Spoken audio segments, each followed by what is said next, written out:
Hello folks, in today's video I'd like to talk to you about how I use and how I store my earplugs so that they are easily accessible to me at all times. I'm a professional musician with chronic tinnitus, so having quick and easy access to my earplugs is not only important but absolutely vital. So before I start, I'd like to let you know that I have a website called helpmytinnitus.com where if you sign up to the newsletter you'll receive free tips and tools.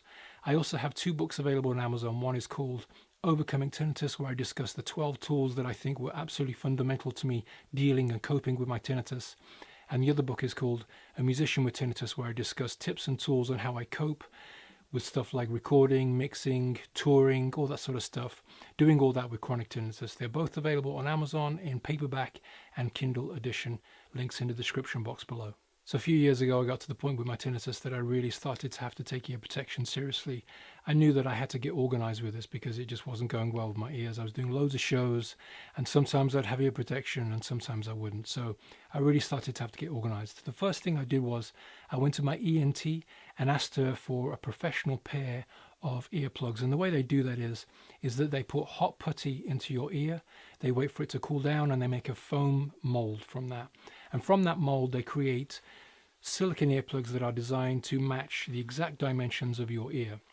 The next thing I had to do was I had to organize how was I going to have them so that I could easily access them at all times. So again, I had to get organized. And the system that I created was to put them in my wallet. Now, a couple of things were important to me. I needed to keep them protected and I needed to keep them clean. And I needed to keep them in a place that was very quick to access. And that was my wallet, because I have my wallet with me most of the time. So I put them in a rubber pouch.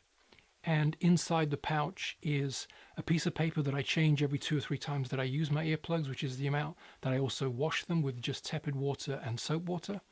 And I put that pouch in a cloth bag, and in the cloth bag I also keep a piece of paper just in case I need it. And that cloth bag with the earplugs then goes in my wallet and clip it closed, and there I have a pair of earplugs with me at all times. The wallet is a little bit bulky, but that's a very small sacrifice to make in return for just having these earplugs with me at all times, so that if I'm ever in a situation that there is loud music or just unexpected loud sounds, I can just quickly pop them in. I can get them in within 30 seconds and I have pretty good attenuation. But I knew I had to have a backup pair, a sort of a secondary situation. Sometimes I would take my card out of my wallet, for example if it was summer, or maybe I was just going to the cinema, I just wanted my card. And I faced a couple of situations like that, and I realized that I just couldn't have that situation happen to me again, especially when I was going to the cinema. It was very unpleasant. So I created a second situation where I put another pair on my car keys, and the pair that I've got on my car keys are called Isolate by Flair. These are a titanium body with a rubber tip on it, and you sort of squeeze the rubber tip and place them in your ear.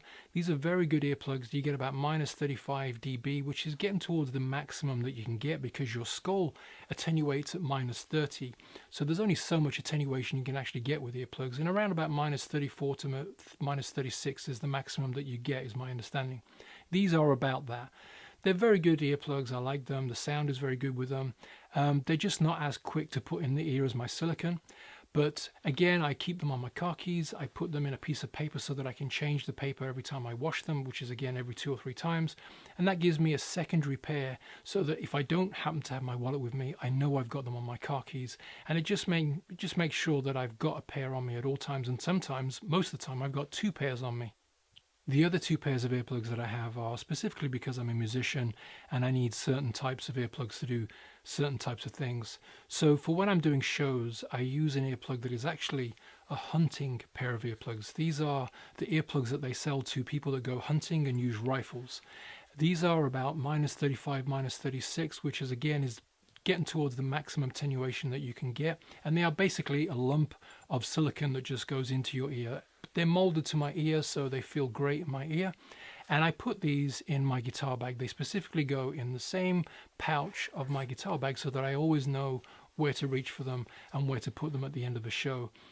These are great. I can sing with them easily. They feel good in the ear. And like I say, they have no filters or anything like that. They just give you a lot of attenuation. Sometimes musicians ask me how I can actually sing and perform with such high attenuation in my ears. But like I mentioned in my book, A Musician with Tinnitus, it's about training your brain. I don't have the luxury anymore to sort of work with earplugs that don't give me maximum attenuation. I have to have the maximum. But because I've trained my brain to actually work with that, I focus very much on low levels of volume, and I'm able to mix and to perform at very, very low volume. So the amount of volume that I have on stage is about 85 to 90 dB. And with minus 35 dB attenuation, I'm working within the area of 60 dB, which is sort of where I want to be really. So they go in my guitar bag. And the last pair of earplugs that I use are another pair of minus 30 dB silicon earplugs that are, again, specifically molded for my ears. I just took it to the maximum. I don't have the most amount of funds, meaning I'm sort of a gig to gig type of guy, but this is so important to me. I have to have sort of attenuation or protection in all situations, even though they're quite expensive. This pair goes on my mixing desk so that when I'm mixing and I don't have to specifically pay attention to the tonal qualities of what I'm doing, say for example I'm editing vocals and stuff like that, I put them in and it keeps the frequencies flat. It means that if there's any sort of sharp things that stick out, all of a sudden I'm protected. I'm not overly sort of exposed. I keep my volume at around about 65 dB, which can be done if you're editing and mixing. It can be done. And I put those in. I just have to focus really hard on the sound. But like I say, I don't have the luxury to sort of mess around with it anymore. So I have to be sure the volumes are at all times controlled.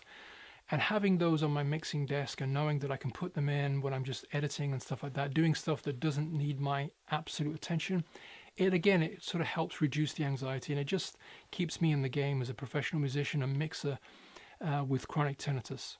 So I hope you found this video interesting. This is sort of the system that I use to make sure that I've got earplugs on me at all times and that I'm covered in all sort of situations. Being a musician, I'm sort of exposed to lots of different sounds, you know, touring, going into venues, and I just need to make sure that I'm always covered. If you did find this video interesting, please consider subscribing. I've also got a website called helpmytinnitus.com, and my two books called Overcoming Tinnitus and A Musician with Tinnitus are both available on Amazon on paperback, in paperback, and Kindle edition. But for now, I want to say thanks for watching, and I'll see you next time.